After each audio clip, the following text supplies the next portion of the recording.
उत्तरी कश्मीर रेंज के DIG SSP Baramulla की अध्यक्षता में डाक बंगला बारामूला में नागरिक समाज के सदस्यों और व्यापार नेताओं, वकीलों और विभिन्न स्कूलों के छात्रों की उपस्थिति में एक समारोह आयोजित किया गया। मुख्य समारोह उपराज्यपाल मनोज सिन्हा की अध्यक्षता में पुलिस मुख्यालय श्रीनगर में आयोजित किया गया। इस अवसर पर उपराज्यपाल ने घाटी के विभिन्न जिलों के विभिन्न कानून प्रवर्तन अधिकारियों से बातचीत की और नए कानूनों के महत्व के बारे में जानकारी ली।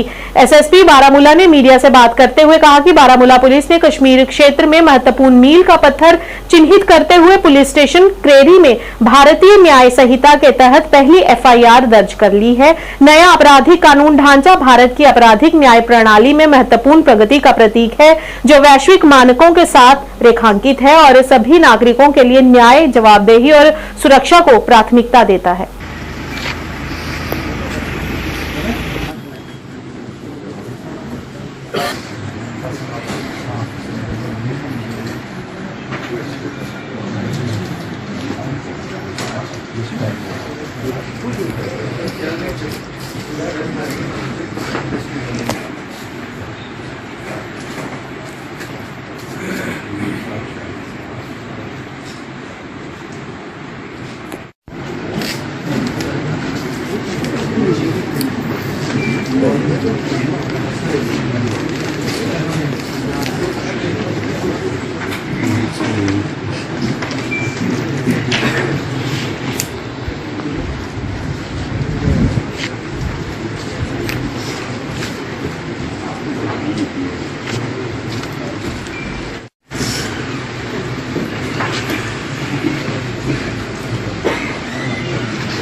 अधिनायक जय हे भारत भाग्य विधाता, पंजाब सिंध गुजरात मराठा द्राविड़ उत्कल बंगा, विंध्य हिमाचल यमुना गंगा उच्चल जलधि तरंगा, तव शुभ नाम। जमहूरियत के रूप पर मबनी है। ये आम लोगों के मफाद के लिए बनाए गए हैं। समाज से जुड़े हर तबके के लोग, चाहे वो बच्चे हो, चाहे वो दिव्यांग लोग हो, चाहे वो उम्र रसीदा। ऐड हो गया है एक पूरा एक चैप्टर जो कि है विद रिगार्ड टू वुमेन और चाइल्ड को लेकर। सर उसमें एक जो सबसे अच्छी बात है कि आज जो है 1 जुलाई हमारे पूरे मुल्क में जो है हम 3 नए क्रिमिनल लॉज का जो है इस्तकबाल कर रहे हैं, खैर मकदम कर रहे हैं। ये 3 क्रिमिनल लॉज जो है ये है जो ब्रिटिश कॉलोनियल एरा के हमारे पुराने Indian penal code, Indian evidence act और क्रिमिनल प्रोसीजर कोड्स को रिप्लेस करते हैं और एक जस्टिस ओरिएंटेड न्याय प्रणाली को संबोधित करते हैं। ये लॉज भारतीय नागरिकों की सुरक्षा के लिए, उनके हकों की सुरक्षा के लिए जो है बनाए गए हैं। और आज डाक बंगलो बारामूला में जो है बारामूला के मुख्तलिफ इदारों के नुमाइंदान जो है इकट्ठा होकर ऑनरेबल एलजी साहब की सदारत में जो पीएचक्यू में आज इन लॉज की इनॉग्रेशन सेरेमनी हुई, उसमें सब ने यहाँ पर शिरकत की और हमें भी बहुत खुशी है इस बात की कि इस ऐतिहासिक इवेंट को हम विटनेस कर रहे हैं और उसका एक हम हिस्सा बन रहे हैं।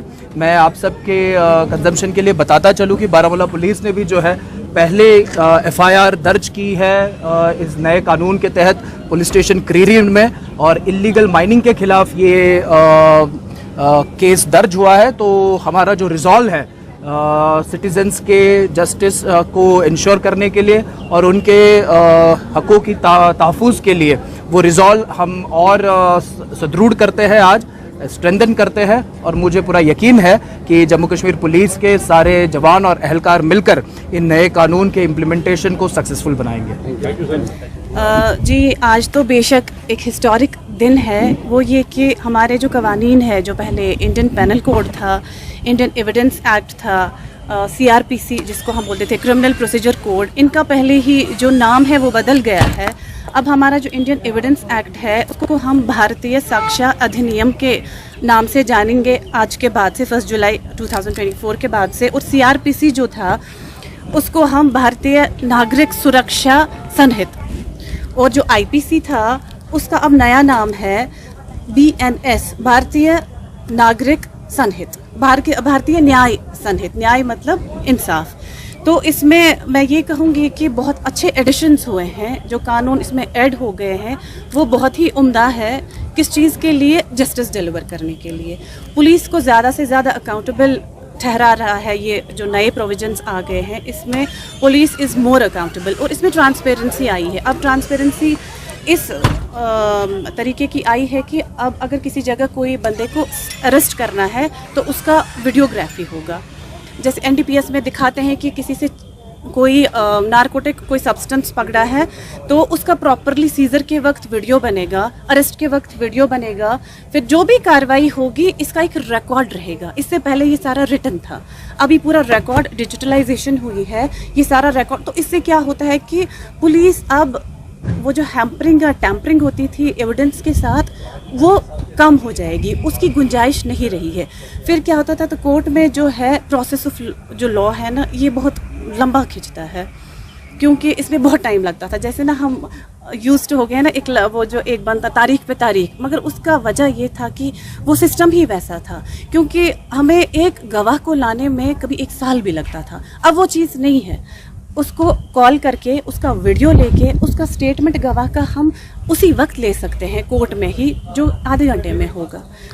यानी इससे स्पीडी ट्रायल होगी। और अब वीडियोग्राफी, अच्छा मैं आपको ऐसे समझाऊंगी, वीडियोग्राफी जो थी ना ये एडमिसिबल इससे पहले नहीं थी। बाहू फोर्ट डेवलपमेंट कमेटी के अध्यक्ष राजीव चाड़ा के नेतृत्व में बाहू किला